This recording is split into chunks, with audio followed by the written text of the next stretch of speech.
Hi, happy Friday. Today we are looking at some of the foundational writings, some of the pamphlets and booklets that Unity printed by the original authors and thinkers that started the Unity movement.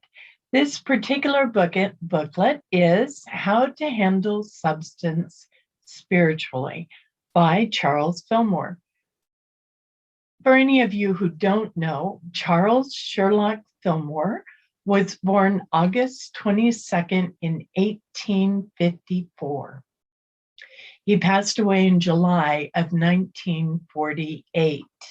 He was born in Minnesota, and he co-founded the Unity movement, the Unity Church, with his wife, Myrtle Fillmore.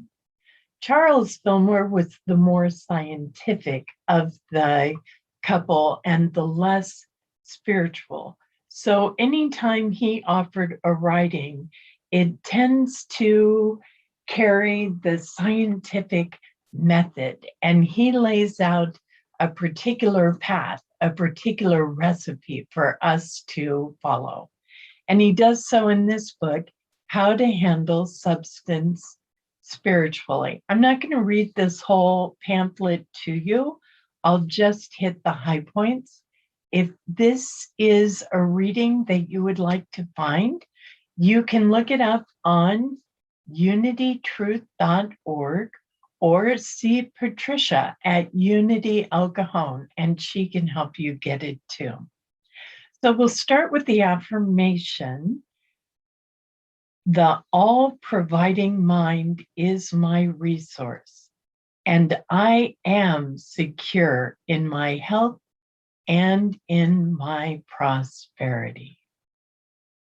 And that's the affirmation that he wants to teach us to demonstrate by laying out his methodology in this pamphlet. Like I said, I'm just taking pieces. He tells us the more you present to your mind certain propositions that are logical and true, the stronger that inner security becomes to you. He goes on to say that man's mind is built on truth.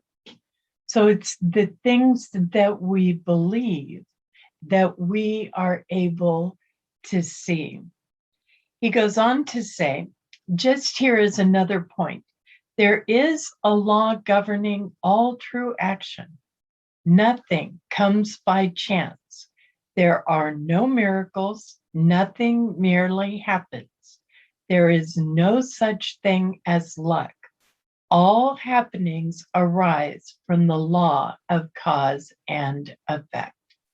So what he's telling us is to really get grounded in truth. Not some fairy tale that somebody's been teaching us, but to turn within, to reflect on truth as we understand it, however that is, and then affirm and live in the truth as you know it. As you grasp onto this truth, it will change the cause and effect in your life. Everything changes when you're living the truth you know. He goes on to tell us, but you ask, what are the rules of the law? First, God is good and all of his creations are good. If you can get that fixed in your mind, you will demonstrate good and nothing but good will come into your world. Isn't that powerful? So once we know the truth, whatever our truth is, perhaps it's a truth we follow in unity, that God is everywhere present, with us always, and that God is all good. Cause and effect changes, and we start to see that good come into our life. As we focus on good, it is all we will think, all we will do, and all we will see. He has this affirmation for us. I am a child of the absolute good. God is good, and I am good.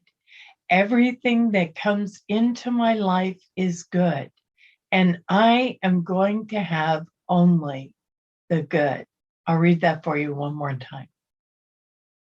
I am a child of the absolute good.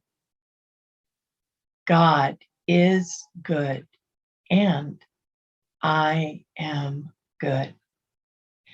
Everything that comes into my life is good, and I am going to have only the good.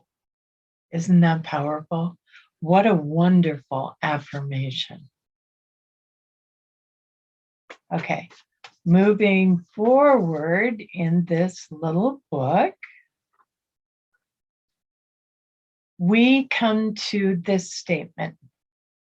Let us observe the divine law and enter the very truth of being.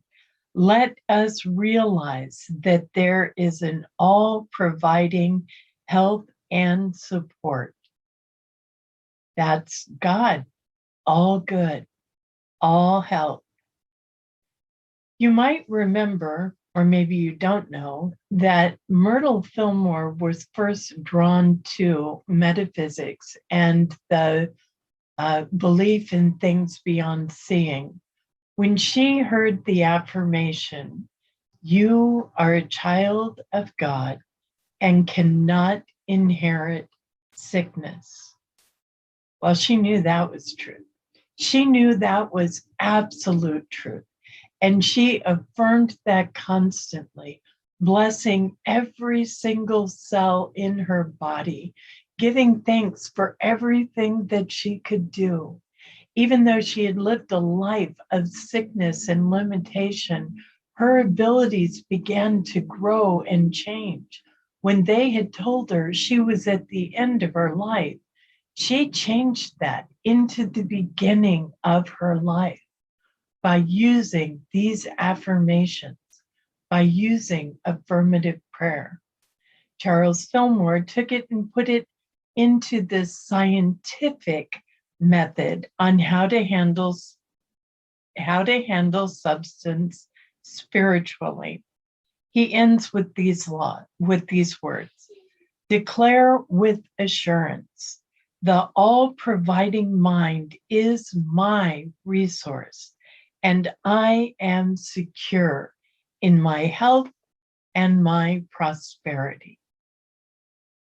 I hope you've enjoyed my little abridged version of how to handle substance spiritually.